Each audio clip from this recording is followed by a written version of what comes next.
boa noite, ou bom dia, boa tarde. Sejam todas bem-vindas e bem-vindas. A gente está aqui em mais um encontro do Tucum, lembrando que a proposta desse encontro é tecer uma rede de apoio, tanto para incentivar os projetos de biblioterapia, quanto para dar suporte às travessias das dificuldades que são inerentes a qualquer ofício. Então, aqui é um encontro que, em princípio, tem a pauta aberta. Se existe um assunto, como é o caso de hoje, que vamos discutir a série que está disponível na Netflix, Adolescência, é sinal que esse tema surgiu organicamente. Isso aconteceu no encontro do mês passado. Então, bem-vinda, Paula, bem-vinda, Sandra Ronca. Bem-vinda todas. E aí, Boa minha noite. gente, boa noite. Então, em primeiro lugar, reforçando isso, né? O nosso diálogo vai ser pautado nessa série Adolescência. Mas antes disso, é, no encontro passado, rolou uma sessão de eu celebro você por algum motivo, né? Então, eu falei assim, gostei dessa ideia, a gente pode abrir os encontros com isso. Então, quem quiser aqui reconhecer e validar algo que alguém que está aqui tenha feito, pode fazer agora. A gente vai até dar assim, uns 7 minutinhos para esse momento do eu celebro você. Eu vou puxar aqui. Eu celebro a Shirley França, por pela trajetória dela e pela família maravilhosa que ela criou, pelos espetáculos ela teve aí numa turnê intensa, né? Então, muita admiração por toda a sua seu semear. Então, celebro você, você sabe disso, né? Vai, Maria Luísa. Teu microfone. Eu celebro a Sandra Ronca, que é uma grande pessoa, super envolvida com tudo e maravilhosa, e mesmo estando longe de mim, toda vez que eu peço, ela me acolhe, ela me dá uma resposta. E agora ela me ajudou a encaminhar uma menina, me deu caminhos, né, ideias para encaminhar uma menina que é desenhista também. Então eu acho bacana a disponibilidade dela e eu celebro isso. Maravilha, Maria Luísa. Fala, Rosângela. Eu vou no caminho da Sandra Ronca, porque eu tive uma ideia meia de supetão, de fazer lives, e aí a primeira pessoa que eu pensei foi a Sandra, e ela aceitou. E aí, porque ela aceitou, eu convidei outras pessoas e elas estão ocorrendo e estão reverberando muito bem, por isso eu resolvi esticar o processo de lives.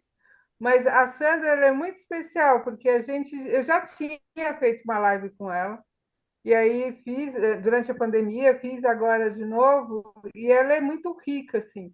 A gente teve sacadas sobre a obra dela, né, que foram muito positivas. Então, ela tem essa veia de estar estimulando e de ser acolhedora, né?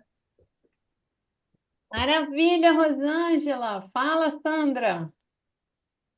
Bom, obrigada, Maria Luísa e Rosângela. Eu acho que a vida é essa troca, né? A gente está aqui para isso, para compartilhar saberes também e não levar tudo quando a gente se for levar com a gente. Então, obrigada a vocês. E eu tinha levantado a mão justamente pensando em celebrar a Rosângela, porque ela cria coragem e vai, né? E eu comentei, inclusive, que ela foi se aprimorando, né, em relação àquela primeira que ela fala. Ela estava ainda assim, acho que um pouco mais tímida, e aí ela está super mais desenvolta. E sim, a gente percebeu, ela comentou uma questão de um livro meu A Casa Atrás eu tinha pontuado alguma coisa, né? E depois ela comentou alguma outra questão, que eu não sei se foi desse ou se foi de outro livro, que eu não tinha reparado. Então é isso, né? Os leitores, de modo geral, que às vezes as crianças também pontuam alguma coisa, e é bacana, e é tudo troca, isso é troca também, né? Então, obrigada Eu que a agradeço. vocês. E Uhum. lindo, para quem não sabe ou não conhece, a Rosângela tem uma página do Instagram e ela fez umas lives recentes, que eu também só vi uma por enquanto, que foi da Margarete Amaral, que é maravilhosa, quero ainda assistir a da Sandra Ronca e do escritor do Theo e o Minimundo, e a Rosângela já divulgou outras coisas. E é isso, né? Ela falou assim. Ah, eu achei que todo mundo já tivesse cansado de live, mas aí chegou esse insight, ela resolveu fazer o convite, e aí a Sandra foi a primeira a dizer sim, e daí vieram outros sims, e o quanto que a gente se enriquece nessa troca, né, nos encontros. Então, fica aí essa possibilidade, né, para É todos. uma coisinha, Cris, é que eu achei muito interessante a repercussão das lives, né? A própria turma da Bibliofamília falou como é bom ouvir falar sobre, né? Ter essa conversa. E a gente sabe que o movimento é muito forte no Rio, em Niterói, né? Fora é mais apagado, né? E aí dá uma sensação de unidade, né? E isso tem tudo a ver com você estar sempre nos incentivando, já que é para enaltecer também você, né? Está sempre incentivando a gente a fazer esse movimento, né? Se uma coisa fica ou apagada ou fica muito forte, isso depende do nosso grau de apoio de umas às outras, né? Então, por exemplo, na quarta-feira agora a gente vai lá no evento da Sandra Ronca, que vai ser na quarta-feira. A gente vai sempre participando dos eventos umas das outras, né? Eu E já é, pensei, eu tenho que preparar algo assim. e é isso que nos fortalece. Agora, eu queria passar a palavra para a Vera, que foi uma das autoras do livro, né, de uma antologia sobre as práticas de biblioterapia que aconteceu no sábado passado. Conta aí, Vera, como é que foi? Oi, boa noite. Obrigada. Foi sábado, né? O livro chama-se Práticas de Biblioterapia. Quem fez o prefácio foi o Dante Gallian, e foi um livro organizado pela Andréia Martins, ela é do grupo da Bibliofamília, e junto com ela teve a Cidinha e a Cidinha Pardini, a Érica Borges, que ajudaram, né, também na organização. E cada pessoa escreveu sobre um tema. Na verdade, escreveu sobre aquilo que trabalha, né? Eu trabalho com adolescente, então eu vou escrever sobre isso. Eu trabalho com idosos, que é o caso da Adriana, lá da Bahia, eu acho, né, Adriana? Então, ela escreveu sobre o trabalho dela com os idosos. Cada um focou naquilo que faz melhor, né? Eu escrevi sobre a biblioterapia e a meditação, porque eu trabalho bastante a meditação nos meus encontros. Tenho bastante relatos de pessoas que acham maravilhoso e se dão muito bem. Também tem quem não gosta, tá? Porque tem gente que não gosta, mas tá tudo certo. E às vezes com a dança circular, eu tenho uma parceira, né, que faz as danças circulares, então às vezes eu faço encontros híbridos, né? A gente tem o encontro, a roda, tem a Joana, dança, tem a meditação, tem tudo, né? Mas o livro está muito bonito, está bem interessante para quem está estudando, para quem se interessa pelo tema. É muito legal. Breve eles vão colocar à venda, eu acho, na Amazon. Tem na Livraria da Vila, né? Que foi onde foi o lançamento, foi na Livraria da Vila, em São Paulo, lá em Pinheiros. Fizeram um evento bacana, bonito, teve música ao vivo, teve um coquetel, foi uma coisa bem, bem legal mesmo. E Então, que tem ótimo. várias aí amigas, né, que estão no livro, né? A Tem a Cristiane Bueno é Andréia. uma delas, a Uhum. Andréia, Aham. Então, a Gabriela lá do tem Sul, a a Helena, Helena, né? Uhum. é, Que bacana. tem Fico uma muito turma bem feliz legal. e reforço assim, né? Cada uma que está no campo, porque a gente sempre repete, não existe concorrência na biblioterapia, porque é um projeto muito autoral, subjetivo, né? Tanto de acervo quanto de público, quanto de formas de aplicação. Então, é muito saudável você escrever sobre a sua forma, porque isso também é formativo, né? A gente ancora o nosso estilo, ajuda na reflexão. Então, eu reforço sempre, né, há muitos anos, escreva sobre a sua prática. Isso é até um antídoto, né? E tem a ver com o que a gente vai falar hoje, dessa questão da tecnologia que rouba a atenção nossa, né? Que nos faz perder nos algoritmos. A E Maria Irani está escrever, lembrando que o pessoal de Brasília também escreveu, elas escreveram sobre o panorama da biblioterapia no Brasil. legal. Elas fizeram uma pesquisa e elas Isso tudo falam tá. disso no É. livro. Então tá ótimo. Então vamos partir para o nosso assunto hoje, que vai dar pano para manga, né? Então, num primeiro Posso momento. falar uma coisinha? Oi? Posso falar uma coisinha em relação à Ai, Rosângela que falou que tem pouca coisa em São Paulo? Eu queria deixar uma dica que tem livrarias que são muito queridas do pessoal da literatura também e procurar essas livrarias para parcerias, para propor algum tipo de trabalho. Depois eu posso tentar descobrir essas livrarias mais queridas. Quem quiser, fala comigo, tá bom? Só isso. Obrigada. ai, que delícia, isso aí. Tá vendo? Esse que é o propósito da gente estar aqui, é uma ajudando a outra. Então, minha gente, num primeiro momento, eu gostaria que cada uma que quiser diga para você qual seria, assim, o que que você destacaria? Porque eu tenho ficado impressionada, porque o mundo inteiro está discutindo essa série e existem várias perspectivas, né?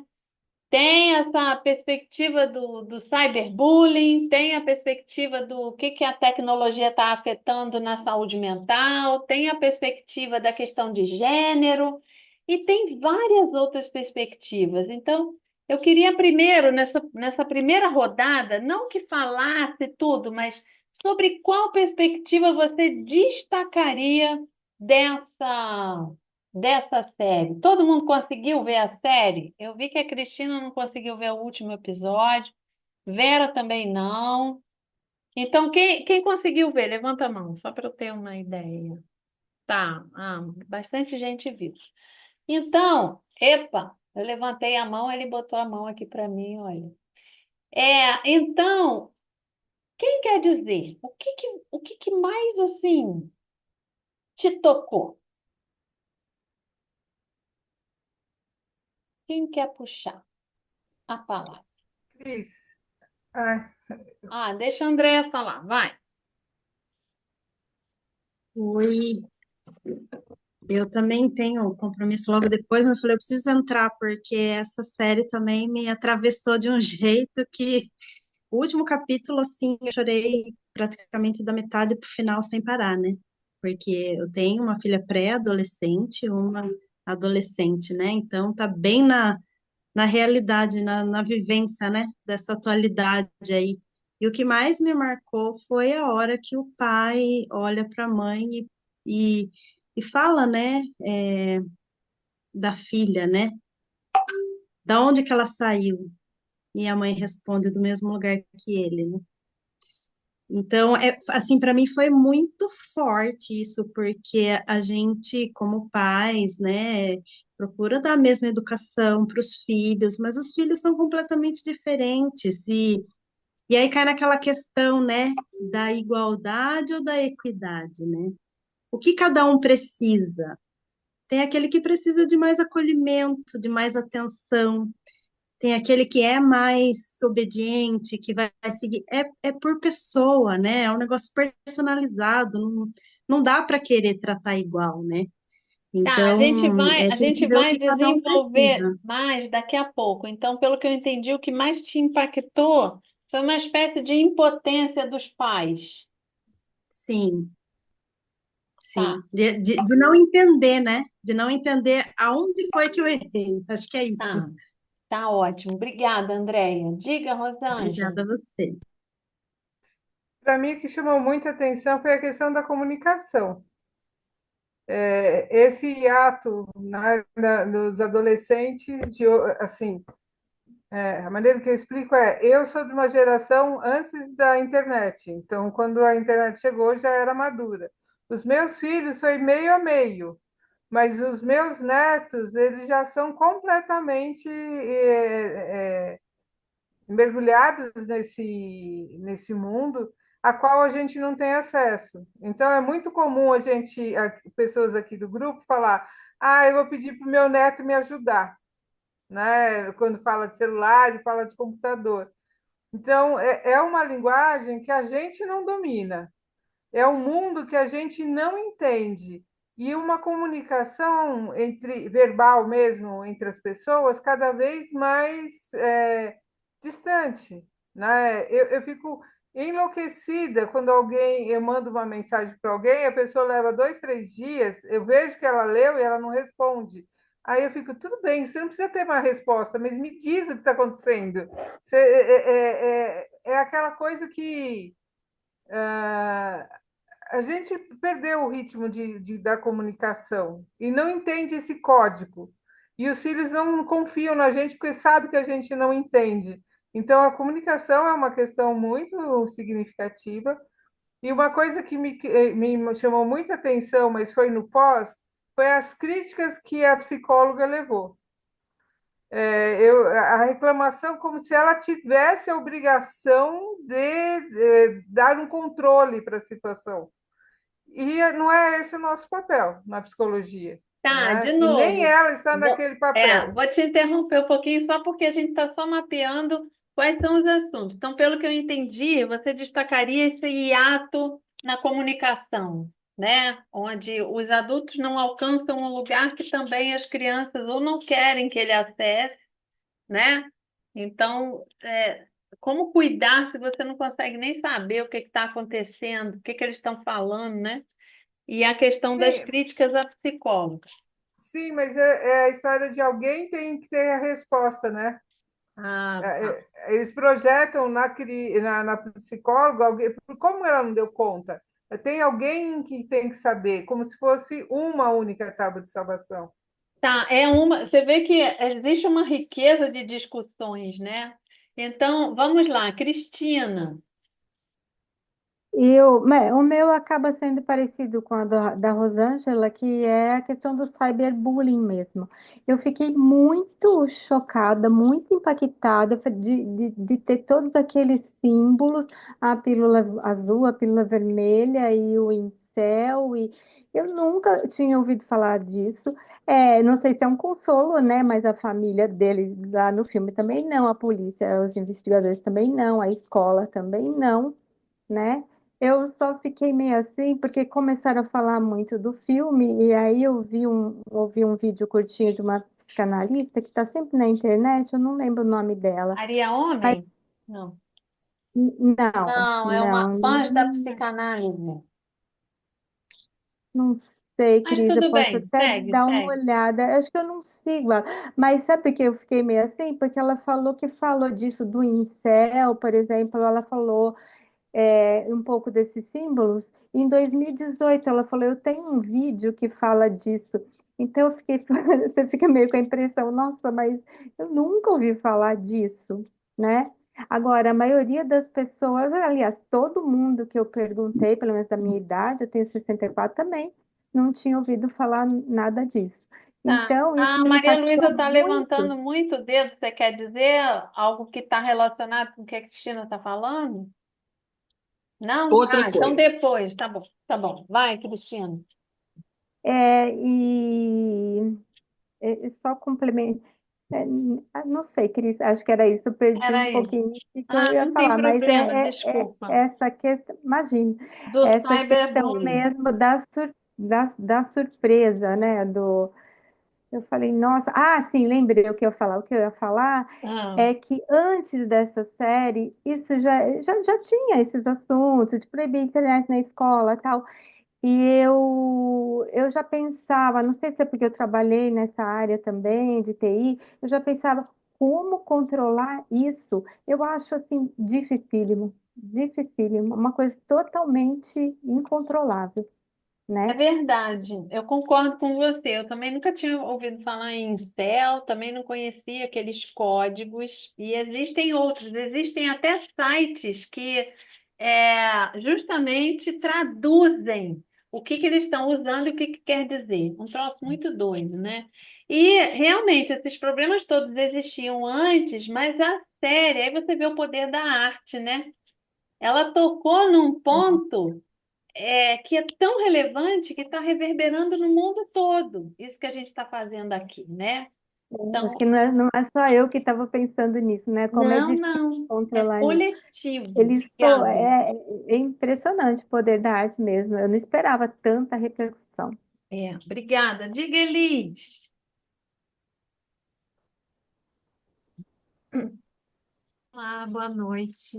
Eu fiquei muito impactada com a série porque eu tenho dois sobrinhos de 12 anos, uma sobrinha de 13 anos, e aquilo, acho que como disse a Andréia, assim, me atravessou. Já conversei um pouquinho com a Rosângela e assim, eu achei a série assim até um pouco, confesso, superficial para o tema, mas eu acho que ela acende o tema, ela traz o tema para discussão. Eu acho que ela joga assim, ó, tá acontecendo isso e não aprofunda, não tem um segundo ano de série e tal, mas ela traz algo para assim a gente, opa, alerta. Vou falar assim muito rapidamente. Eu atendo os pais muitas vezes que estão trabalhando, que estão na vida como pai do menino que está trabalhando, saí, cheguei, sei lá, 4 horas da manhã, 6 horas da manhã para trabalhar do trabalho, ou que estão lá no Vale do Silício trabalhando, porque julgam que tem, olha, eu preciso de dinheiro para sustentar, e de fato precisam, e que muitas vezes assim os filhos eles estão ao léu, então é muito difícil. Também tenho clientes, eu tenho uma cliente que trabalha na Google e que ela não utiliza nenhum tipo de rede social, então fica assim Olha um só. alerta. Ela não usa, ela fala, Elis, é pernicioso, não é bom, não uso. Meus filhos não sabem o que é as redes sociais, sabem, né? Existe, então, assim, também é uma discussão, porque como é que a gente lida com isso, né? Ah, não dá para ficar sem, será? Então, jogo aí a bola, né? Exato, vamos falar disso. Eu sei que você vai falar, Maria Luísa, mas acho que até você levantou a mão depois da Fátima, se eu não me engano. Aí depois eu chamo você, depois vai para a Laura, tá bom? Tá. Diga, Fátima. Eu estava pensando qual seria o meu destaque, porque várias coisas, né, me passaram pela cabeça assistindo a série, várias coisas me impactaram, mas eu resolvi que eu ia destacar a falta de habilidade do pai, que na série é o pai, mas poderia ser da mãe, poderia ser da psicóloga, né? Mas da série, como ficou evidente a dificuldade que ele teve ali de reconhecer no filho. É, um provável culpado ou não, não vou dar spoiler aqui para quem não assistiu, mas assim, a falta de dificuldade que ele teve de abraçá-lo na hora que o filho também está pedindo ajuda, né?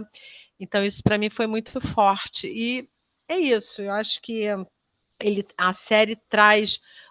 Eu ouvi o pai numa entrevista, que eu acho que ele foi o diretor dessa série também. E ele teve a ideia, a partir de dois casos que ele viu no mundo contra meninas, né? Então ele quis chamar a atenção. Ele falou até, acho que um pouco disso, ele não estava preocupado em falar de detalhes e tal, mas ele queria trazer o assunto para a discussão, e acho que ele conseguiu, né? É muito forte, eu estou até arrepiada aqui com vontade de chorar. Deixa fluir. E sim, essa é uma coisa que todo mundo fala, né? Não é uma família disfuncional. Não é, é uma família comum, não tem nenhum problema assim que pudesse, né, ser decorrente desse problema. Não. E tem toda aquela violência daquela escola, né? Bullying o tempo todo, o que a gente vê que é uma realidade também, né? Mas beleza, então vamos lá. Vai, Maria Luísa, o seu microfone, seu microfone. Eu estou sem levantar a mãozinha porque não está aparecendo para mim. Eu Tudo estou bem. falando da escola, eu queria falar da escola. Me chamou a atenção dizendo que a Hum. escola só passa vídeo. Aí eu Ah, fico indagando, o que que a escola está dando? E agora que os adolescentes não estão distraídos mais no celular, porque não tem essa interdição ao celular, eu me pergunto, o que que a escola está ofertando para os alunos e as escolas públicas e todas elas, né? E outra coisa só que eu queria dizer também é que o pai inspetor também não chamava o filho de filho e ele leva o filho para comer num restaurante chinês e tal. Então essa proximidade entre pais e filhos é uma coisa construída e a duras penas. É uma outra coisa que me chama atenção também, não é uma coisa muito fácil. E outra coisa que ele perguntava para a psicóloga que foi avaliá-lo o tempo todo, mas você pode me perguntar isso? Aí eu pergunto se aquela postura dela, bastante cognitivo-comportamental, sei lá, se ela estava agindo corretamente, porque ele se sentiu ofendido e ao mesmo tempo ele fez um laço com ela. E ela desenlaça ele no final. Ele fica com raiva, fica irado e ele fala: Mas eu estava gostando de você. E ela para, depois parece que ela conseguiu as respostas que ela precisava para construir o passo para o juiz e tal, e ela encerra uma sessão que foi muito tumultuada, assim, que eu não sou psicóloga, mas eu estranhei bastante. então você destacaria assim a questão da metodologia da escola, né, desconectada Isso. assim com as pessoas, vamos dizer, os alunos, os professores também, e essa questão da ação da psicóloga. A Laura tinha levantado a mão e abaixou. Você não quer falar, não, Laura? Depois eu chamo a Rosângela. Não, essa história da escola. Boa noite, gente. Eu acho que eles assim maximizaram um pouco, né? Porque é difícil, né? Na Inglaterra, atualmente, ter uma escola tão, eu acho que imagino, alheia, né? Tão violenta. Mas agora o que em termos de aspectos, assim, o que me pegou muito, talvez porque já trabalhei muito em escola, fico muito lá em acolhimento institucional e ouço, né, os pré-adolescentes e adolescentes, é o sofrimento do menino em relação ao bullying, né, e a saída que ele acha o que vai conseguir, né, fortalecê-lo para enfrentar aquela situação é a história do grupo que ele se une, né, que é ruim. Mas, assim, me pegou muito o sofrimento, sabe? Sofrimento que as crianças, os adolescentes podem ter em função desse bullying e que é muito forte nos grupos, nas escolas, e que é violento. Isso é violento, né? Muito obrigada, Laura. Concordo com você. Diga, Rosângela. Eu só vou falar duas curiosidades sobre o filme. Um é que o pai é um dos diretores da série, né? São dois diretores, o pai é um deles. E na a cena final do quarto, ele com a esposa conversando, muitas das fotos que estavam no quarto eram da família dele. Então, o outro diretor colocou os filhos, colocou os parentes dele para que ele sentisse e conseguisse transmitir exatamente o que o personagem estaria. Obrigada. Diga, Paula. Oi, boa noite. Eu me chamo a atenção, da mesma forma que a Laura estava falando, me chama a atenção muito que falaram muito da misoginia, né, da questão da menina, dessa coisa que a gente sabe, que elas mandam nudes e fica aquela pressão, mas me chama mais atenção porque eu não, embora tenha ali, claro, está incutida a questão da misoginia, mas a questão do bullying que ele sofria é muito maior do que a questão da misoginia. Então eu fiquei assim, meu Uhum. Deus do céu, o bullying é imenso em cima desse garoto, uma pressão de um menino, né, uma criança, 13 anos. Eu fiquei, meu Deus, como é que ele consegue, como é que ele conseguiria desenvolver essa capacidade de não ficar com raiva, porque para mim ele ainda está no limiar da infância, então ele ainda está naquela coisa, tô com ódio, vou lá. Claro que a atitude dele não se, né, vai lá matar a pessoa, mas eles têm essas reações explosivas, ainda mais no início de, de adolescência, mas não para matar. Mas ficou, na minha cabeça ficou muito essa coisa mesmo. Poxa, mas esse menino, ele é muito vítima também, né? De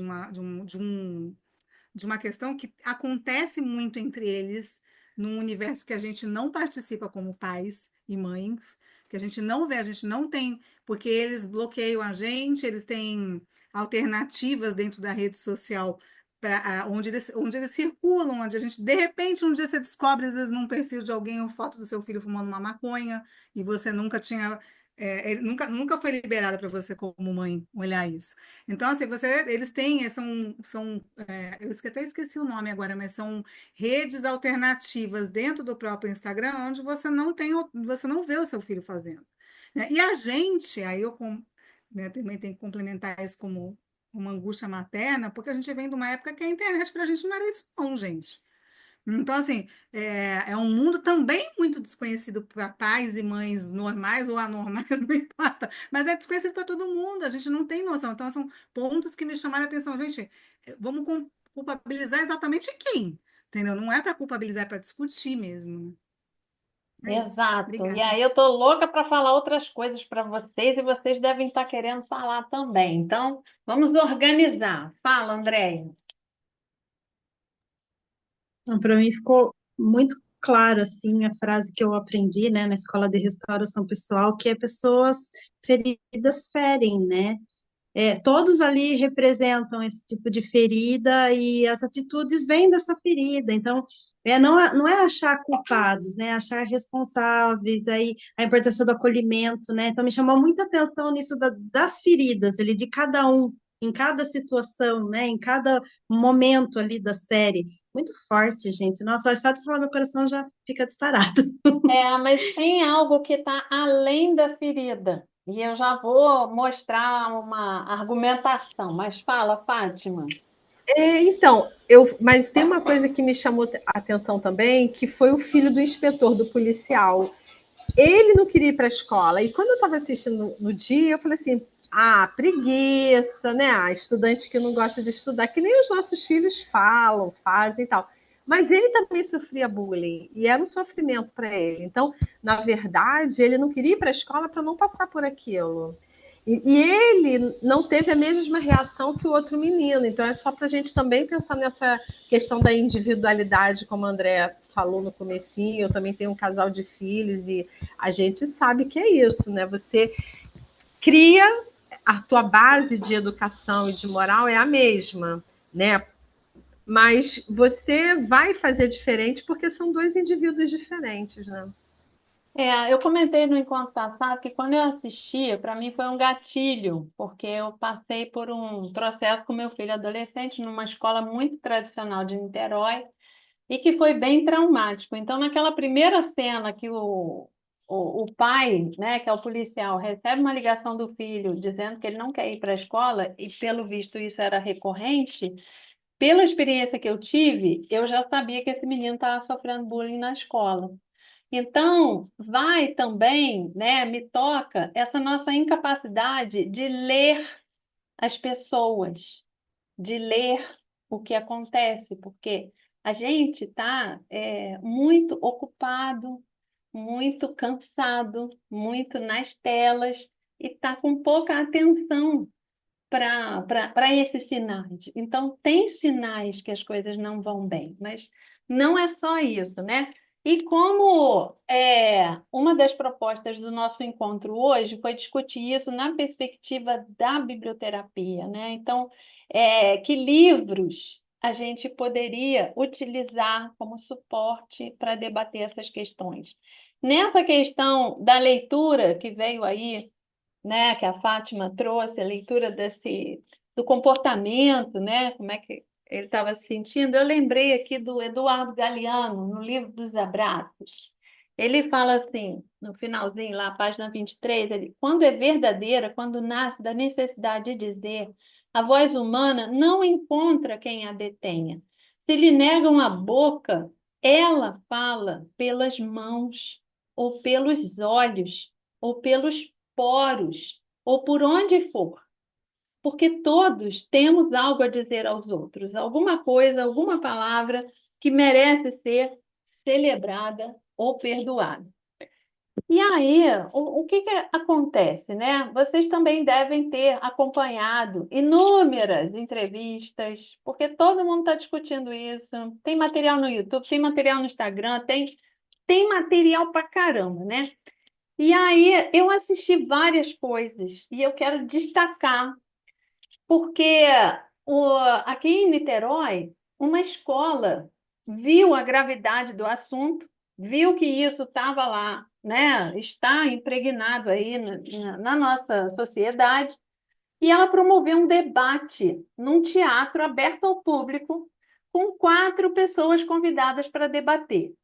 Uma dessas pessoas é um professor de filosofia que atua nessas escolas e que lida com adolescentes há mais de 20 anos. Eu tenho profundo respeito por ele, o Silvério Ortiz.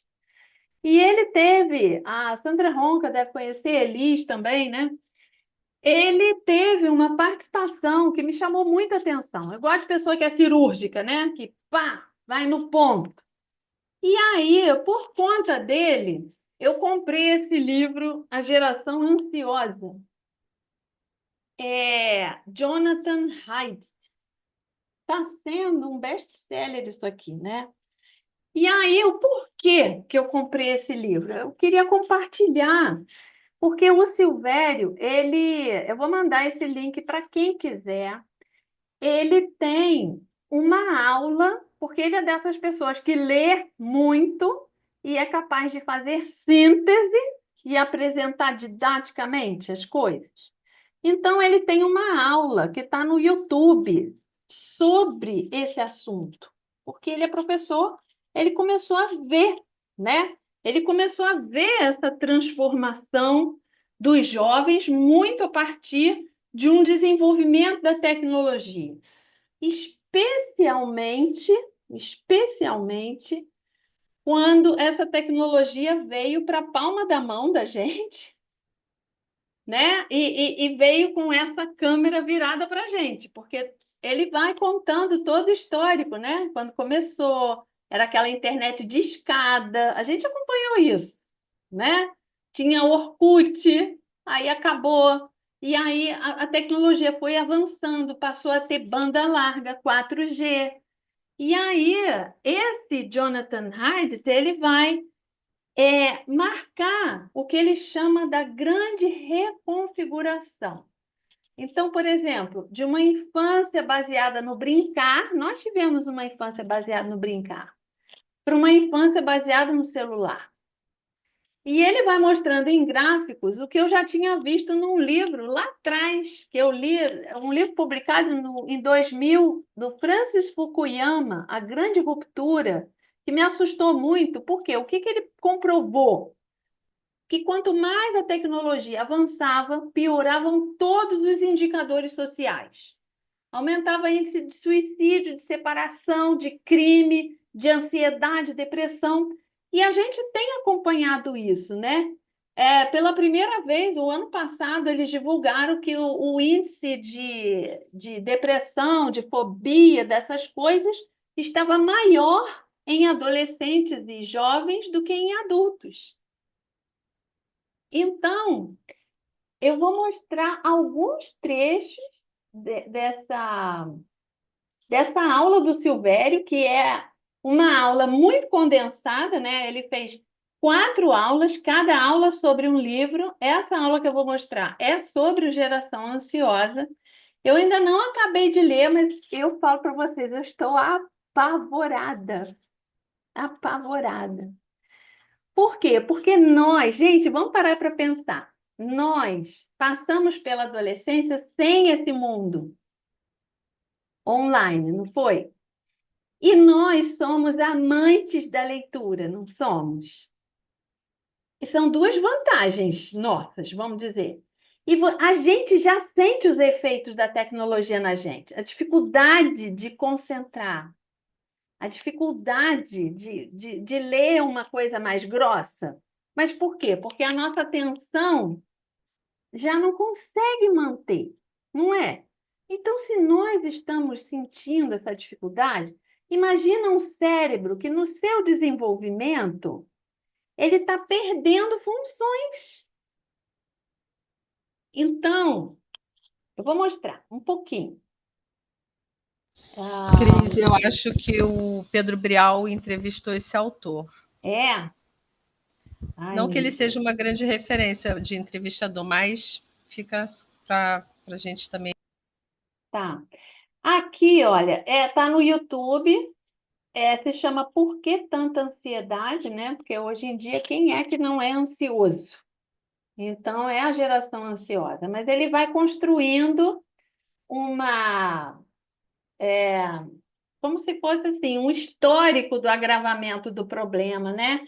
Através dos livros. Então, ele fala desse geração superficial, porque foi a partir dos links, né? E a gente é vítima disso. A gente está lendo uma coisa, aí tem um link para outra coisa, para outra coisa, para outra coisa, né? E aí, ele um dia, procurando na livraria, procurando presentes para o Natal, ele encontra com esse livro do iGen, que é o iGeneration. É de uma psicóloga americana, Jean Twenge. Por que as crianças superconectadas de hoje estão crescendo menos rebeldes, mais tolerantes, menos felizes e completamente despreparadas para a idade adulta? E aí ele ficou assim, não, esses jovens são os meus alunos. Então ele resolveu comprar para entender esse fenômeno e ele vai contando essa história. Mas para não me alongar, eu vou aqui numa outra parte e ele vai traçando essas diferenças entre a nossa geração, que foi uma infância baseada no brincar, e essa geração de hoje, que é uma infância baseada no celular. E ele traça aqui algumas características, né? Como é que são as interações no mundo virtuais? Elas são descorporificadas, então a gente não está face a face, né? Muitas vezes a gente está interagindo, ele até fala dessa coisa dos grupos de WhatsApp, que são vários grupos que a gente vai conversando com todos ao mesmo tempo, são assíncronas, quer dizer, você não precisa estar no mesmo. Aqui é síncrono, o que a gente está fazendo agora, porque a gente está junto aqui, conversando. Mas muitas vezes tem as aulas que são gravadas, por exemplo, né? Então a pessoa não está ali naquele mesmo momento e tal, assíncronas. Muita comunicação de um para muitos e múltiplas interações em paralelo. Então não é mais aquela um a um, né? E aí, o que que isso contribui? Ocorre em comunidades sem custo de entrada e saída. Como assim? Eu comecei aqui esse encontro hoje, se alguém já saiu, eu não vi, né? Então, a gente entra e sai sem algum comprometimento. Já quando é um grupo menor, que a gente já tem um vínculo com a pessoa, até para sair do grupo do WhatsApp, a gente explica primeiro, a gente pede licença, né? Então, são coisas assim. Vamos ver o que que ele vai dizer daqui. São que muitos de nós, agora quando eu falo nós, estou colocando os adultos junto com os jovens, nos preocupamos, nos dedicamos a postar, seja uma selfie, seja um prato de comida, seja, sei lá, o que seja, né? Me preocupo em postar e atingir pessoas que eu mal sei os valores dessas pessoas. Um para muitos. Múltiplas interações em paralelo. São os comentários em postagens. São os grupos de WhatsApp. Né? Que você está lá, posta fora de hora, uma conversa atravessa com a outra, aquela coisa, e que muitas vezes eu não estou nem em só um grupo, eu estou em vários grupos. Veja aqui. Veja o caminho que nós percorremos. Então eu passo algumas horas, e aí eu estou no grupo A, no grupo B, no grupo C, vou e volto. E nós achamos que isso é comunicação. Nós achamos que isso é algum tipo daquilo que a gente aprendeu como sendo comunicação, ida e vinda. E quando termina toda essa interação, que a gente passou horas, se perguntar assim, qual foi exatamente a conversa que você teve com fulano tal, a gente talvez não consiga dizer. Então, a gente volta nessa reflexão do quanto que essa maneira de se comunicar, ela deixa algum vácuo em nosso desenvolvimento e em nossas habilidades sociais. A questão da habilidade social é muito importante. Me relacionando por WhatsApp, eu não desenvolvo habilidades sociais. E uma que eu percebo, e que é muito notória entre os jovens, é a incapacidade de resolver conflitos. Isso é uma coisa assim muito impactante. Eu comentei lá nas palestras, vou comentar aqui. É, eu sou professor há muito tempo, né, mais de 2 décadas, mas como professor de filosofia, 15 anos. Já vai para 16 anos. E tem uma mudança na minha prática em sala de aula ligada a uma das dinâmicas mais legais de fazer, que são os debates. A aula de filosofia, ela é um lugar excelente para fazer os debates. É o lugar, digamos assim, mais apropriado para isso na escola. Mas eu não faço mais há alguns anos. Já antes da pandemia. Depois piorou, mas antes da pandemia. E por que que eu não faço o debate? Porque o meu trabalho fica voltado, e devo dizer, meio que derrotado, para desenvolver as habilidades de debater, que a gente chama de habilidades dialógicas. Porque isso esvaiu, sumiu. Os debates, quando eram propostos, não era debate, era só briga. Nenhuma habilidade de ouvir o outro, de falar a partir do que o outro falou. Que eu falo para eles, vão aprender a dialogar. A primeira coisa a dialogar é a atenção. Como assim? A primeira coisa, a atenção é você estar disposto ao que você vai receber, né? O que você vai ouvir. Pá, desculpa, gente, peraí que eu fiz alguma coisa errada. Mas, ao mesmo tempo, vocês vão vendo o quanto que essa atividade que parece simples, que é fazer uma roda de leitura, é um antídoto para tudo isso. Porque a gente fica face a face, tem aquela premissa que se alguém tiver uma opinião totalmente diferente da outra, ninguém discute quem está certo, porque a gente parte do princípio que não existe o certo, cada um tem o direito de colocar o seu ponto de vista e o dever de ouvir o ponto de vista do outro. Se alguém quiser mudar de opinião, é uma decisão pessoal. Olha como o nosso trabalho é super importante como um antídoto para isso tudo, né? Eu não vou conseguir, por conta do horário, de passar todos os trechos que eu selecionei, que o Silvério coloca, que são muito relevantes, né? É, deixa eu, de repente, colocar mais um só.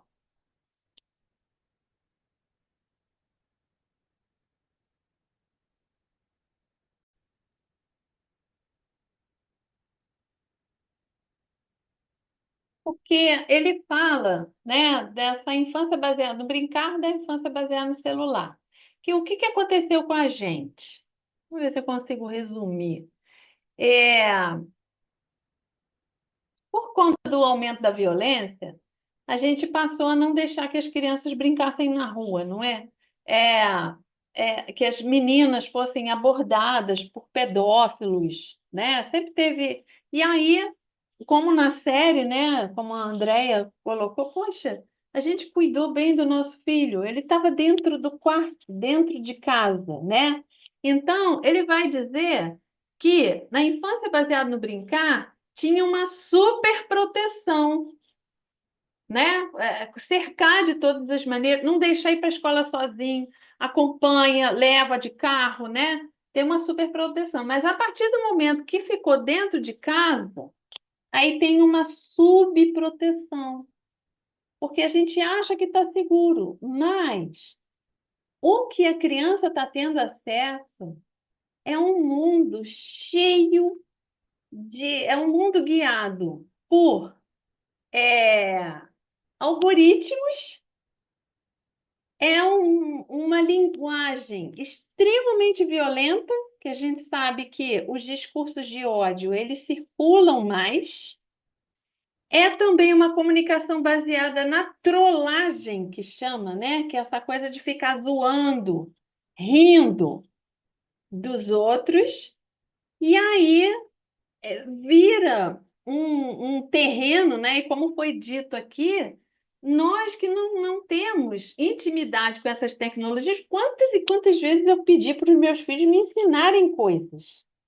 Agora imagina se eles iriam ensinar uma coisa que eles saberiam que eu não aprovaria. Eles não ensinam, né? É como vocês estão falando. Então, ele vai dizer como é que essa geração está abandonada à própria sorte. E nesse sentido que eu resgato assim essa habilidade de ler os sinais, né? O próprio Silvério vai dizer que, baseado nesse livro, esse livro mostra assim que os indicadores de sofrimento nas meninas é muito maior do que nos meninos. Eu não tinha essa visão. E ele vai explicar o porquê. Porque os meninos, quando ficam muito tempo, eles se concentram nesses jogos, né? As meninas não, com essa questão de tirar as fotos, né? As selfies, elas começaram a usar aqueles filtros, começaram a ter uma, uma supervalorização da beleza estética. E aí, nossa, até recentemente mostrou que está uma febre na China por cirurgias plásticas. E pessoas de 25 anos. Saiu naquele BBC, né? Uma mulher de 25 anos que já fez 30 cirurgias e ela é dona de uma clínica, ela falou que ainda vai fazer muito mais. E essa coisa de estar abandonada à própria sorte, tem exemplos também recentes que são terríveis, né? De uma menina de 8 anos que morreu porque tem essas trends.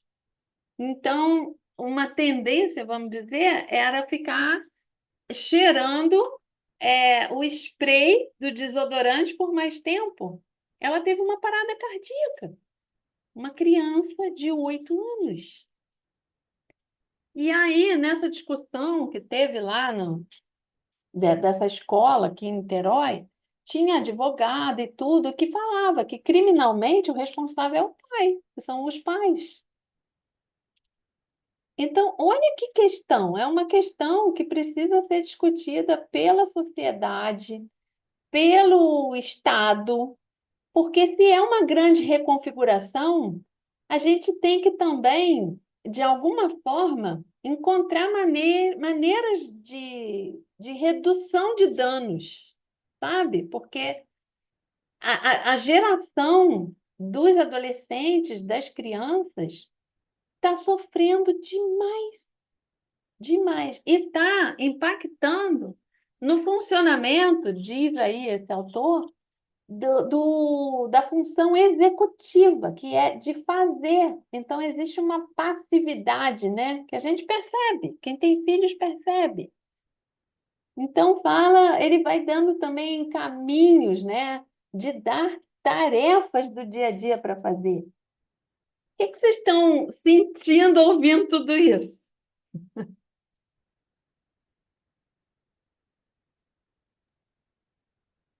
Sou igual você, apavorada. Bora. Apavorada. Não, e essa história de que os CEOs, né, da Google e de não sei mais aonde já proibiam o uso de celular dentro de casa, cai a rede, não sei o que, eu já tinha escutado anos atrás.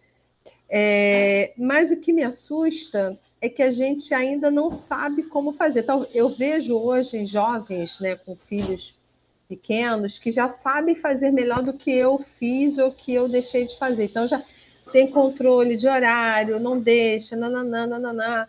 Enfim, tem uma série de recursos tecnológicos que eles já aplicam para evitar que a criança fique ali muito tempo, seja na televisão ou no celular, né?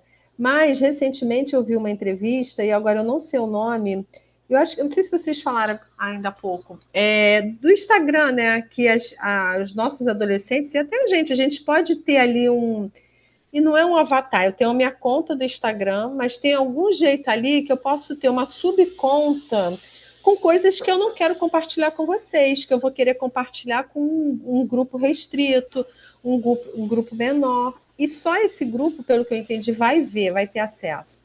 Eu fiquei mais assustada ainda, né?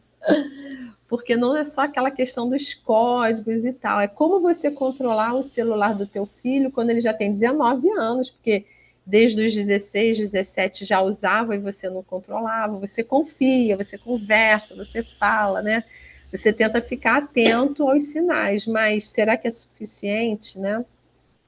E tem outros livros que falam também dessa questão do tempo, né? E que afeta até crianças, adolescentes, na verdade, como a minha filha que tem 19 anos, né? Que fica muito tempo nas redes sociais, no celular, assistindo série. Isso afeta esse funcionamento do cérebro, vai reduzindo isso, entendeu? E eu falei, meu Deus, como é que eu faço para recuperar esse tempo perdido em relação à minha filha, Então, meu filho? eles fomentam também que a gente crie, né? É um dos antídotos. O nosso trabalho é um antídoto, né? Mas outros antídotos é criar experiências reais, né? Criar um mundo fora do virtual. E eles dizem até, é, é difícil, né? Porque eles até falam que das perdas, uma das perdas é assim, a privação do sono, porque eles vão para o quarto, mas eles continuam ligados, né? E aí a gente vê isso no dia seguinte, que ele não dormiu o suficiente. Se estudar de manhã, a absorção vai estar profundamente comprometida, principalmente se for aula online, né? Está acontecendo cada vez mais. Tem a privação da vida social, né? Porque tem poucos encontros face a face. Então, criar encontros face a face, e tem isso, né? As escolas já estão proibindo celular, o que tem que ser mesmo, né? Mas eles estão revoltadíssimos. Por quê? Porque também é um vício.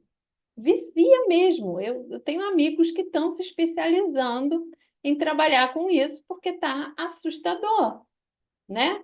É uma profissão do futuro trabalhar com isso. Você vê até se você for num cinema, as pessoas já não aguentam mais ficar sem dar uma checada no celular. É como se tiver. É vício. É vício, é muito preocupante, né? Fala, Laura. Os adolescentes, né, a maioria, eles não gostam muito de ler, né? Então a gente fica nesse incentivo à leitura, enfim, né? E aí eu não tinha no meu celular o bendito chat GPT, né? E eu fiquei muito assustada, porque eu estava querendo ver essa história de inteligência artificial, entender um pouco mais, aí me colocaram para entender como é que funcionava. E assim, não precisa mais ler, porque o chat, ele te dá o resumo do livro, os aspectos, as críticas, se você quiser positiva, negativa, te dá tudo pronto. Então, tia, não precisa mais ler. Aí eu joguei a toalha, sabe? Aí eu fiquei Mas não, estarrecida, justamente. Aí é que tá. A gente estarrecida. está terceirizando a nossa capacidade de criar, de discernir.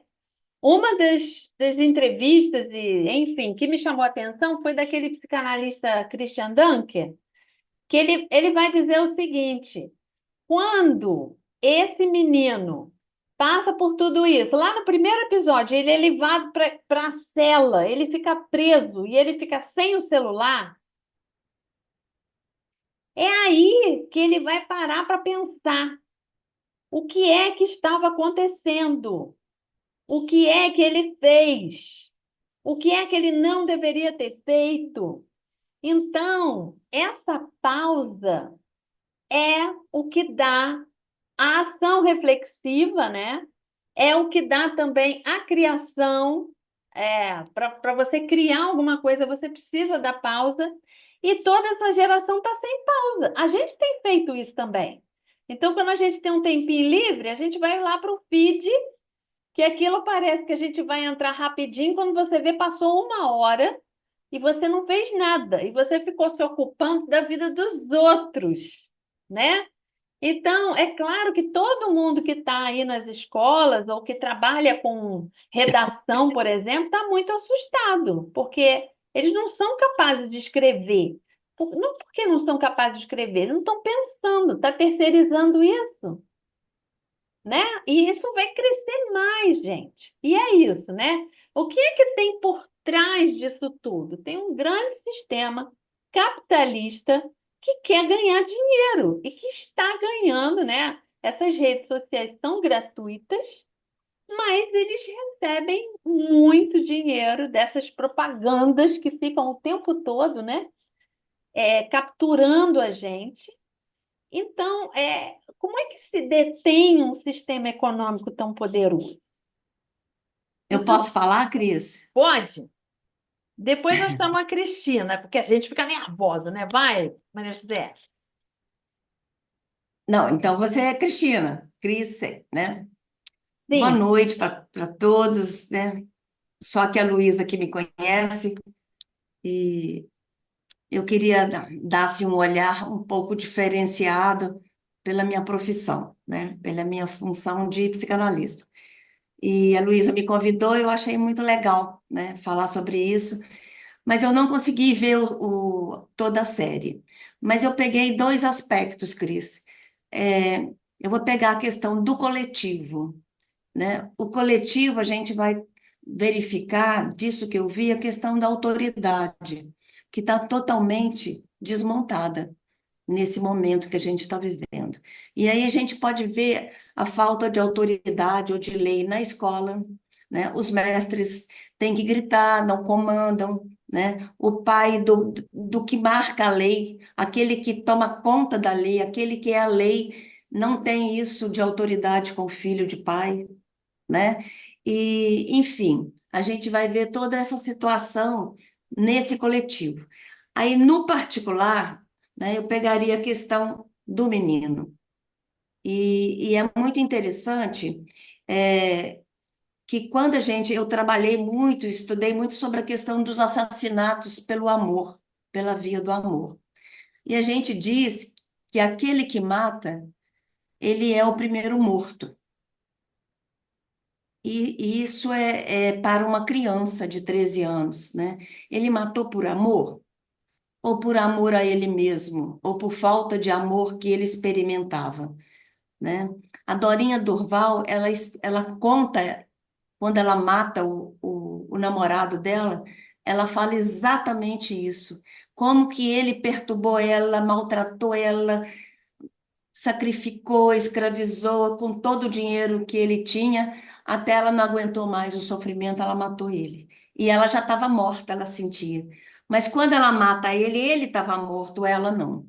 Então, esse é o segundo ponto. E eu acho que o questionamento que ele faz com a psicóloga não soube ouvi-lo, não soube ouvir o sofrimento dele, né? O que que ele estava querendo dizer? Ele diz para ela, por que que eu tenho que ficar no manicômio?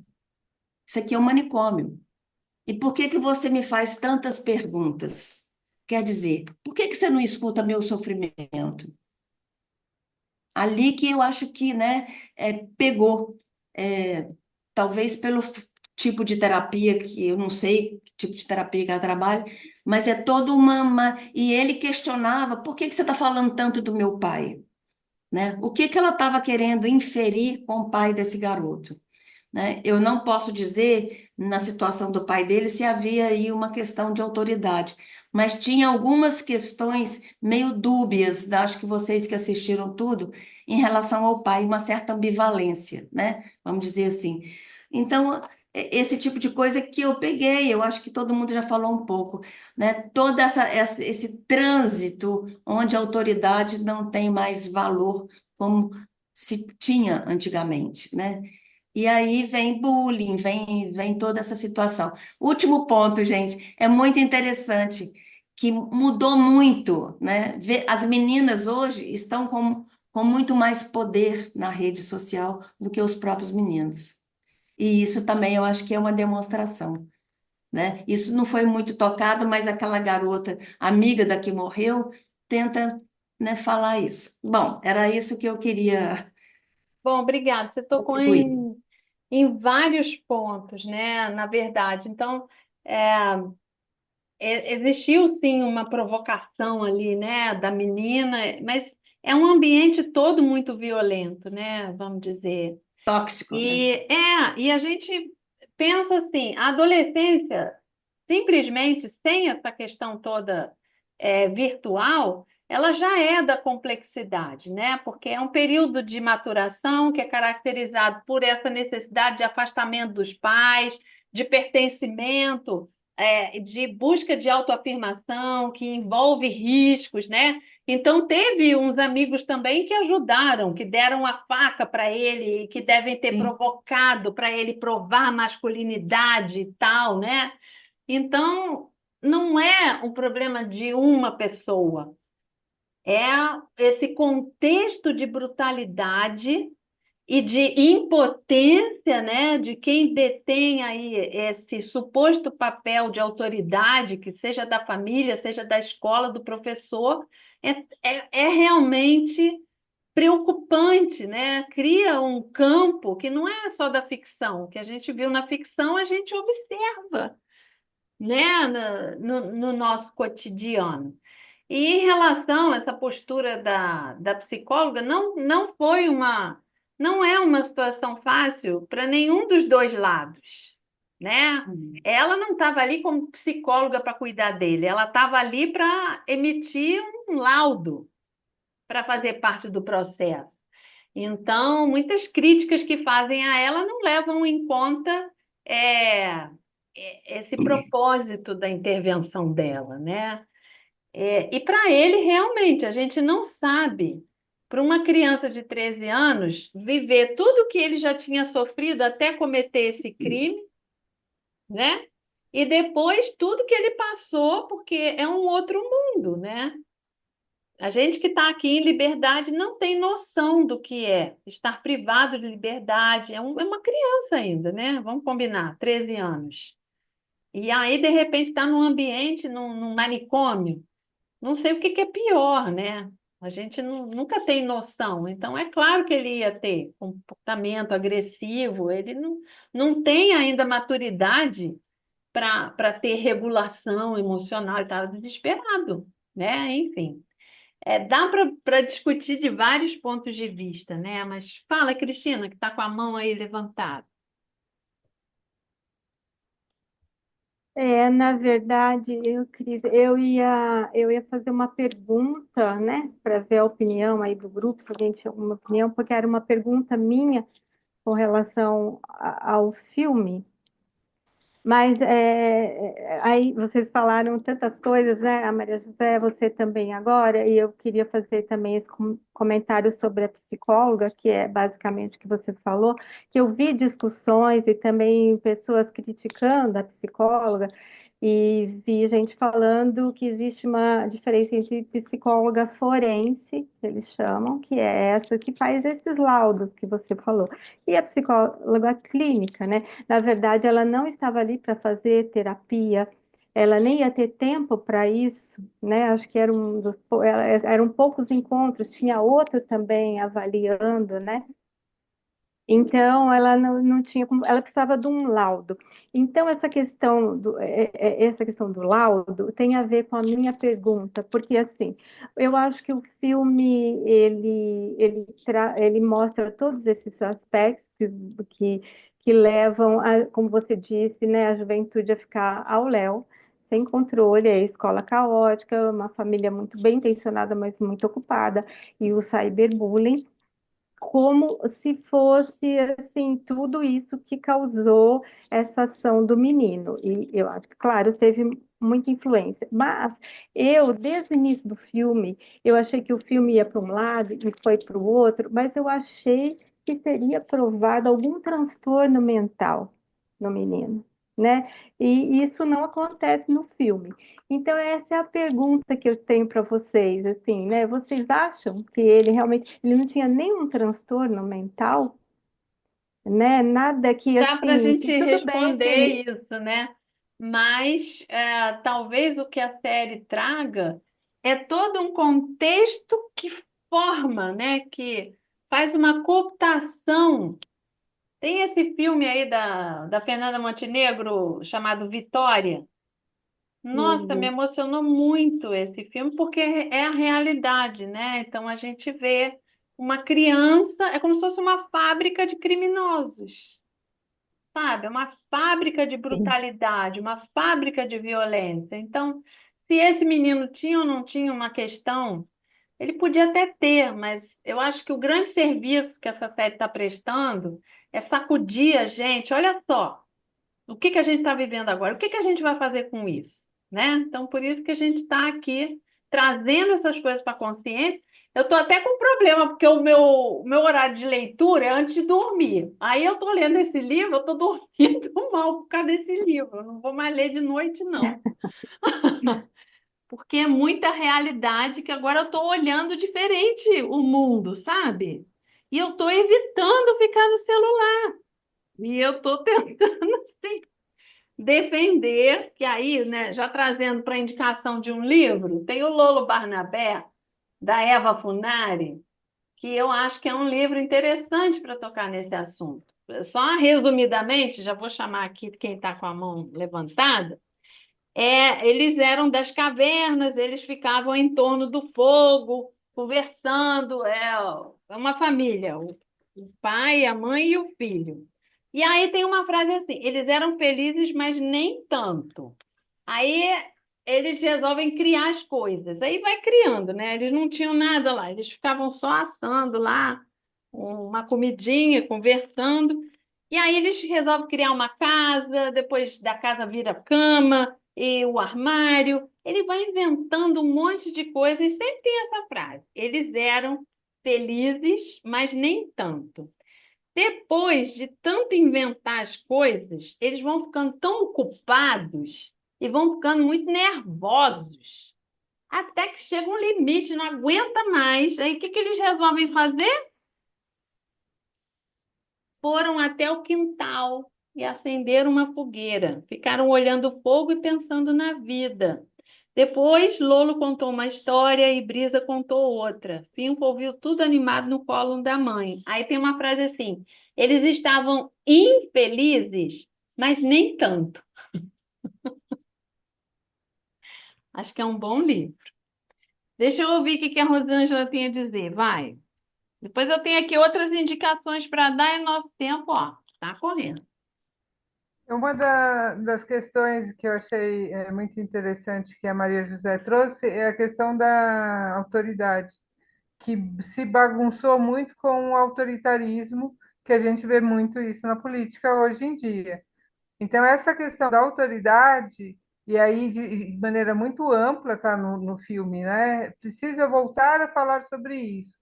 Quando a minha neta fala assim, mas eu tenho direito de escolha, eu falei, e eu tenho obrigação de te proteger daquilo que te faz mal, e você não sabe, né? Então, essa questão da autoridade é uma questão muito importante. A questão da psicóloga, eu tenho, não estou dizendo que é a certa, mas eu tenho uma outra perspectiva, que quando ele fala, você está fazendo pergunta demais, para a gente, quando a gente recebe uma pergunta, a gente tem que saber responder, parar para pensar. E ele talvez não soubesse dizer. E quem era ela? Uma mulher questionando ele. A cena do pai no carro, né, tendo aquele chilique, quebrando as coisas, e a mãe e a irmã chorando, reprimida, lá dentro, não conseguia se mexer, para mim, faz um link muito forte com essa questão da misoginia mesmo, né? Que ele foi misógino com a psicóloga. E ela estava lá para ver até onde essa misoginia poderia desencadear uma violência. E eu vejo realmente o que foi falado aqui, esse garoto como alguém que estava sofrendo muito, porque o fato do amigo ter levado a arma para ele antes do encontro, já tinha a violência que ele recebia, tem aquela história, né? Não há lugar mais violento do que uma família, com aquele pai, né? Sucumbindo a esposa e a filha, e era o pai que ele evitava, e na hora que a mãe fala, né, que fala assim, não, ele pediu o pai. Ela fala, como o pai, se ele tem medo do pai? porque era o jeito que ele queria um modelo de macho para enfrentar uma situação de macho, né? E ele já tinha isso dentro dele, essa educação, e aí vai outro macho de 13 anos, mas dá uma faca, ó, ela vai te desrespeitar, mostra isso para ela. Então é aquilo que você falou, é muito, muito solto, né? E ele fez isso com a garota e ele tenta fazer isso com a psicóloga. É que não tinha uma arma, mas ele tentou fazer da mesma maneira, né? É isso. Eu queria aproveitar a sua fala para apresentar outro livro, porque a gente sabe que os algoritmos, eles canalizam a gente para o nosso cercadinho, né? Então, isso afeta essa capacidade de lidar com a diferença, de dialogar, como o Silvério relatou aí na aula dele. Imagina, não conseguia fazer um debate, porque dava briga. E é isso que a gente vê, né? Ou você tá junto comigo, ou então é meu inimigo. Cadê essa capacidade nossa de conviver com a diferença, de negociar? E aí a gente tem aquele livro A Ponte. Não sei se vocês conhecem, é do Hans Janich. Eu posso tirar foto desses livros que eu estou falando, e que é uma história assim que sempre faz muito efeito aqui no consultório, porque tem um rio e para atravessar esse rio tem uma ponte. Aí de um lado do rio tem um homem, do outro lado tem um urso. E um quer que o outro saia da frente. Só que ninguém muda de opinião, ninguém arreda o pé, cada um fala, não, quem tem que sair é você. E tem uma ilustração interessante, ó, aqui está de cima, né? Eles estão se enfrentando ali, um querendo que o outro ceda e ninguém querendo ceder, até que tem um momento que eles começam a sugerir, você vai por cima de mim, eu te boto, né, na minha garupa, e aí eles encontram uma solução que eles se abraçam. E aí eles vão lentamente, um mudando de lugar com o outro, e assim os dois conseguem atravessar juntos. Então, esse tipo de livro, né, para quem trabalha em escola, ou até adulto mesmo, ele induz essa imagem, né, que é possível entrar num acordo, né? E você conhece esse aqui? Não, fala dele. Esse aqui é uma história muito interessante e ele tem mais ou menos esse padrão que você de imagem, que Aham. é a sombra de Conrad, né? E ele, Uhum. ó, na quarta capa diz: Conrad não suporta a própria sombra, é que ela faz coisas terríveis que ele jamais seria capaz de fazer e o coloca em situações muito desagradáveis. Porém, um dia ele tem uma ideia genial. E aqui é para aprender, é para discutir sobre o seu lado sombra, sobre a violência Ótimo, olha que a aí. gente tem e que a gente não admite. Excelente, olha aí. Várias dicas. Porque nada melhor do que promover um debate ancorado numa história, né, gente? Que aí dá Esse que essa você possibilidade. conhece também, ó. Tá de cabeça para baixo o seu, mas tá aqui na minha mão também. Eles que não se amavam. Esse livro é ótimo também, porque vai dizendo desse crescimento da agressividade, né? Porque começa pequeno e depois vai crescendo, de repente é o bando de um, é o bando do outro, e aí tem um abismo entre eles, e aí cresce um muro, e aí eles vão cada vez ficando mais bélicos, porque existe essa gradação, né? Essa graduação, sei lá.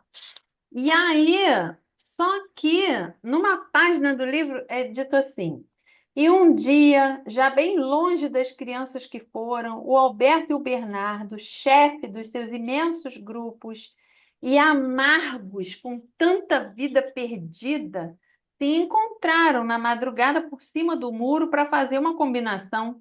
Quem sabe se eles descobrissem uma maneira de começar a se gostar, a situação poderia mudar. E aí, cada um para o seu lado levou a proposta para o seu bando, uma proposta silenciosa como um pacto num pedaço de papel. Então, no final do livro, eles reconhecem, né? Não era agora, não era logo, não era imediatamente, não era nos astrais, nem num passe de mágica, que todos iam aceitar, da boca para fora não ia adiantar. Então, é mais uma dica para trabalhar.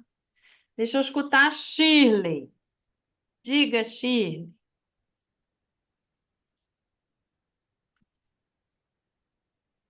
Teu microfone, teu microfone.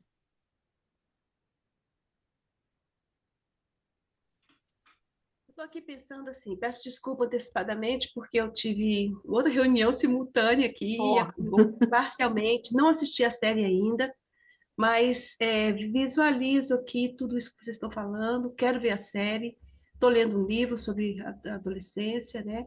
E tenho uma experiência aqui muito breve, aqui jovens aqui vizinhos, aqui numa zona rural de Monte Alverne, onde eu estou residindo. Assim, por exemplo, eles têm um hábito de jogar, ter um jogo, de jogar. Eles gostam de jogar, tem uma coisa de jogo. Aí eu estava aqui certo dia na minha janela, escutando um desses jogos. Apareceu uma voz de um adolescente muito mais velho do que o garoto que está participando desse jogo, dando os comandos. E um comando tão cheio de gíria, tão cheio de autoridade, um comando tão estranho. E eu fiquei pensando com os meus botões, né? Quem é que está do outro lado da tela, né? Tá. Que adolescente mais velho é esse que está jogando com um garoto de 11 anos de idade? Então, é assim, nós estamos num momento de tanta distopia que assim, que dá um pânico, né? Se a gente for pensar mesmo, assusta profundamente, né? E quando nós falamos também dessa série, nós não podemos esquecer que a série é uma série, se eu não me engano, essa série é norte-americana, é isso? Não, acho que é inglesa, inglesa, né? Inglesa. É de quem? É de quem? É inglesa? Da Inglaterra. É inglesa, mas de qualquer maneira é colonizadores, né? São colonizadores. Então, são outras realidades realmente, porque esse movimento dessa colonização que está assolando, né, essa parte do mundo, é para isso, meu Deus, é para as armas, é para o serial killer. É tão sério essas escolhas desse povo, né? Eles não falam em brincar, em soltar pipa, em subir em árvore, né? Em ver o sol e nadar no mar. É tão frio. Então, parece que dita para nós uma condição de apocalíptica, não é mesmo? Então, nós estamos aqui com outras realidades para poder a gente conseguir ainda aproveitar o nosso Brasil, aproveitar a nossa Latinoamérica. Nós já temos essa vantagem, né? Se o Brasil não existisse, o mundo não teria salvação. Então, assim, não desesperançar, continuar pensando nas artes, nos brinquedos populares, na literatura, e assim, e perseverar, né? Porque realmente, assim, eu fico vendo aqui assim, a luta que eu estou tendo com esses meninos aqui vizinhos. Vamos ler?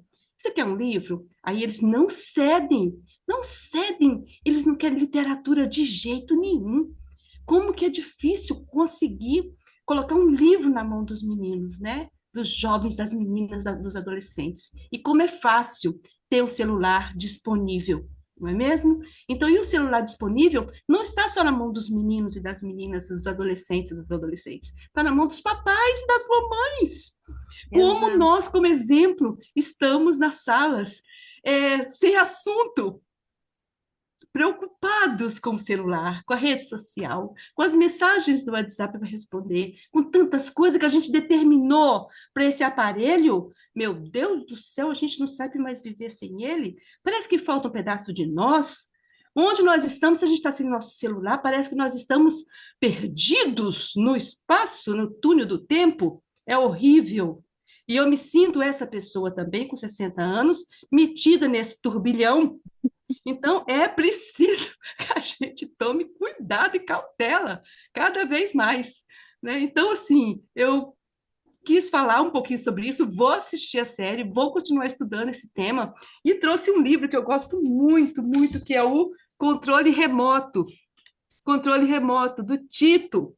do Tito Freitas, e tem uma ilustração linda da Mariana Massarani, que justamente, se vocês não conhecem, sugiro que conheçam, é a história de um bebê que chega com a felicidade dos papais, das mamães, mas chega junto com um controle remoto. O bebê chega com o controle remoto. Pense só a situação. Deixa eu ver aqui meu computador que está ficando sem bateria. Peraí. É isso que fala o Silvério também, né? A gente não pode endemonizar a tecnologia, né? Porque ela permite muitas coisas boas, mas ela abre um portal de muitos perigos, né? Muito além da nossa capacidade de imaginar. Então, que bom, Shirley. Fala aí, diga. Então, aí esse... Só um minutinho, que entrei aqui numa... Mexi em alguma coisa aqui dessas tecnologias. Mas a gente está te Então, ouvindo e está te vendo.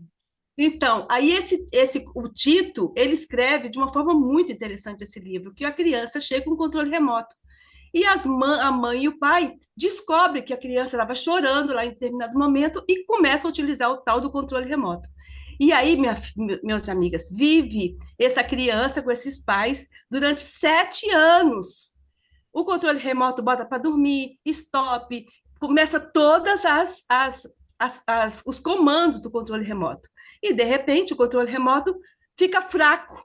Eles mandam o comando e o filho desobedece, brincando, brincando, brincando, brincando. E aí eles trocam a pilha. Depois que trocam a pilha, o menino imediatamente para o que está fazendo e acessa o comando. Só que acessa o comando e depois adoece. Adoece. Aí sabe o que ele tem? Controle remoto. Controle remotite. Controle remotite aguda.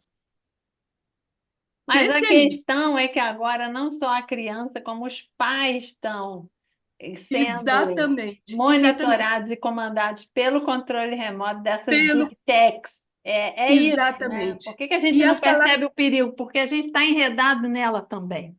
Exatamente. E é stop, e é offline, e é online, e é tantas palavras que a gente não sabe, às vezes, nem o que significa mesmo, e nós estamos repetindo isso nas nossas famílias. Resultado, a história vai, o controle remoto vai para o lixo, e essa família resolve que tem que amar. Então, começa a dar boa noite para o filho, abraçar o filho, amar o filho, e esse é o resultado final dessa história. Então, o amor ainda é a nossa grande chave. A gente tem que amar o que nós fazemos, né?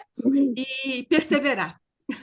Então, minha Passa a gente, palavra. olha, tem 2 pessoas ainda que vão falar. Agora são 8h30. A gente vai tirar uma foto. Quem precisar sair, pode sair, porque está gravando. Mas quem puder ficar, vamos ouvir a Elise e a Laura, tá bom? Então, vou tirar uma foto, dar um sorriso, vou contar até 3. 1, 2 e... Tcharam! Peraí, deixa eu só gravar aqui. Muito obrigada pela presença. Então, vamos seguir. Elisa baixou a mão, mas quer falar? Pode falar. Ou ele saiu? Ah, tá aí. Eu quero só mostrar um livro, porque não é um livro de biblioterapia, mas é um livro de estudo, já que Shirley falou tão bem sobre essa questão dos pais, né? De onde é que está o controle remoto, e de fato está nas mãos deles, e Nação Dopamina é um livro importante, tanto quanto a Geração Ansiosa. O Silvério já tinha falado dele. Eu estudei muito lá na pós-graduação da PUC de neurociência e tá aí, né? Então, assim, é importantíssimo porque não tem como você falar para um filho. Ah, eu não sou mãe, né? Eu estou falando assim de lugar de tia, mas também de uma pessoa assim, que não gosta de ter esse compromisso, já eu tenho que responder correndo. Eu não sou, eu sempre falo que eu não sou nem cardiologista, já falei, acho que até isso aqui, nem sou obstetra, que tem que, ai, corre e tem que ir para o hospital. Então, eu vou demorar para responder mesmo. Então, acho que a gente também tem que buscar esse lugar de que lugar é esse, né? Que importância é essa que o celular passou a ter? E também queria indicar um filme que eu acho que complementa a série. Eu gostei, como eu falei, eu achei que a série ela joga o tema, mas que ela precisa aprofundar. E um filme que trata do tema bullying, que chama Close.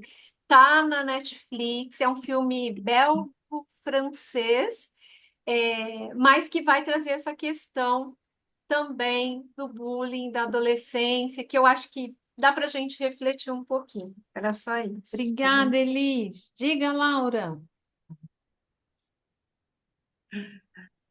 Não, eu queria indicar um livro que eu tenho trabalhado bastante com pré-adolescente, nessa entrada, né, da adolescência, que esse livro aqui, não sei se vocês conhecem, chama A Vida Não Me Assusta. É uma poesia da Maya Angelou e ele é todinho ilustrado pelo Basquiat. Esse livro tem na Martins Fontes. E é bem aquela coisa da adolescência, né? Nada me assusta, eu sou terrível, faço tudo, não sei o quê. Enfim, né? Só que ele carrega sempre com ele um amuleto escondido. Então, dá para trabalhar muito com os adolescentes, pré-adolescentes, né? O que que não assusta, o que que assusta e que recurso você tem, né? Porque amuleto é esse, né? E a poesia da Maya Angelou é muito bonita. Que É ótimo. isso. Também queria dar mais uma dica que, em relação a essas meninas que fazem tantos procedimentos estéticos, né, para essa beleza inatingível, tem um livro que eu adoro que se chama A Lagartixa que Virou Jacaré. Não sei se vocês conhecem, então é uma lagartixa que era apaixonada por jacaré, via o filme, botava pôster em casa, no quarto. Aí ela procurou o Doutor Sapão, que transformava qualquer lagartixa em jacaré. E aí o Doutor Sapão botou Filomeno numa máquina. Olha aquele na máquina, coitado, sendo esticado para virar um jacaré e colocou uns dentes nele, tá vendo? Aí ele ficou assim, tá vendo?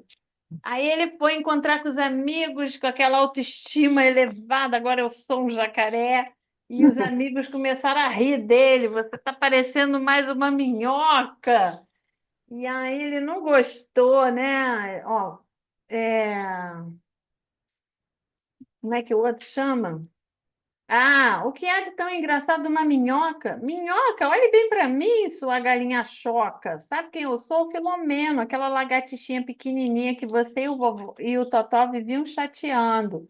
Lagartixinha, você é uma grande apetitosa minhoca com dentadura. E começaram a rir dele, né, e tal.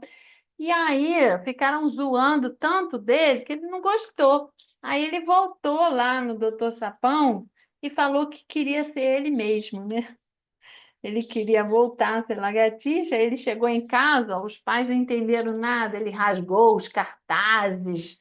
Então, essa coisa de acolher a sua própria natureza, né? Então, o povo ri dessa história. A Rosângela está mostrando a selvagem, que essa selvagem é simplesmente a pessoa que acolhe a própria natureza, né?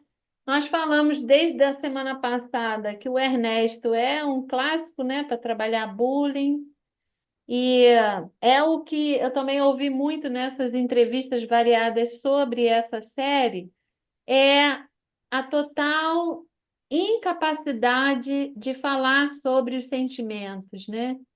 De, de ter lugar para falar disso e de lembrar que o nosso trabalho abre espaço para isso usando os livros como recurso, o que dá essa possibilidade, né, de falar do personagem e a gente sabe que a pessoa está falando dela, né, mas ela usa isso para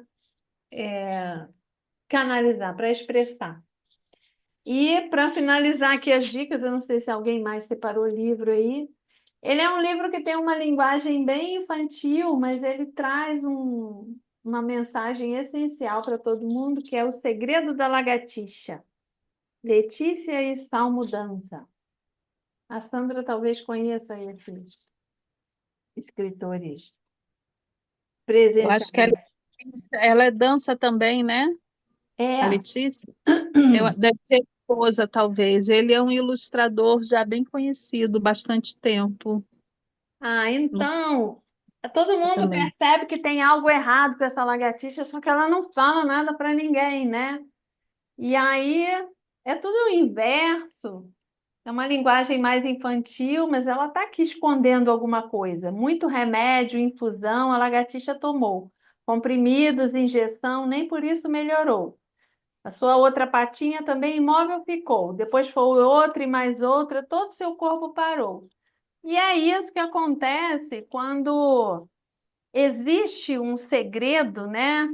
E que ele não pode ser revelado, o corpo vai travando, não é só a palavra, né? Então, isso também fomenta essa atenção à linguagem do corpo do adolescente, né? O que que ele está mostrando. E aqui nas ilustrações, está vendo a cara dela?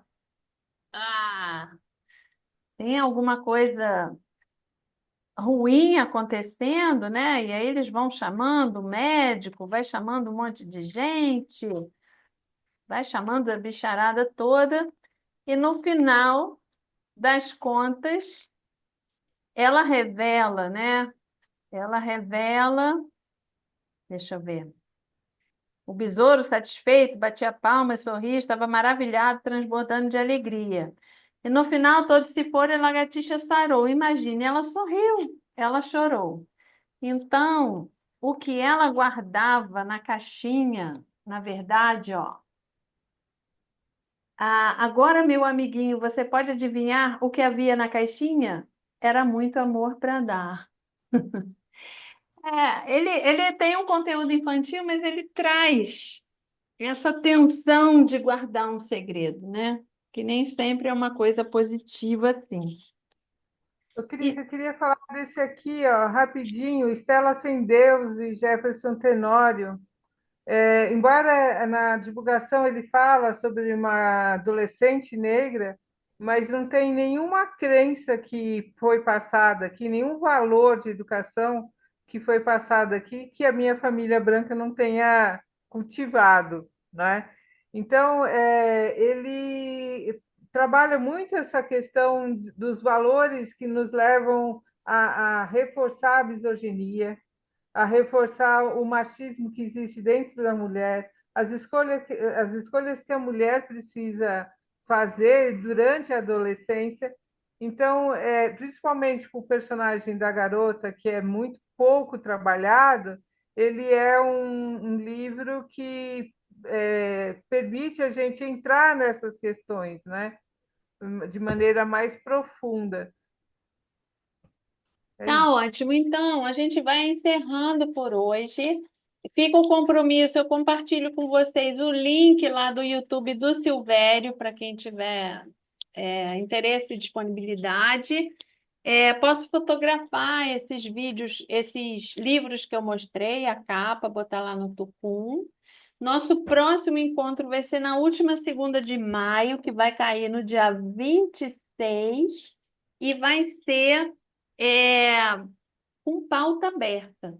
Antes disso, eu reforço assim, que no mês de maio eu vou fazer o lançamento, né, do Biblioterapia Clínica, Lumes Literários para Cuidar. Então, vai ser no dia 17, aqui em Niterói, na Biblioteca Parque. São 3 sábados seguidos. Dia 24, lá no Rio de Janeiro, na Casa 11, Sebo e Livraria. E dia 31, em São Paulo, lá na sede do Vive e Deixe Viver, na Rua Fortunato, tá bom? Então, vai ser uma alegria encontrar com vocês. Um beijo, muito obrigada. Muito Beijo. obrigada a todos. Beijo, obrigada. Obrigada, obrigada, tchau. Beijo.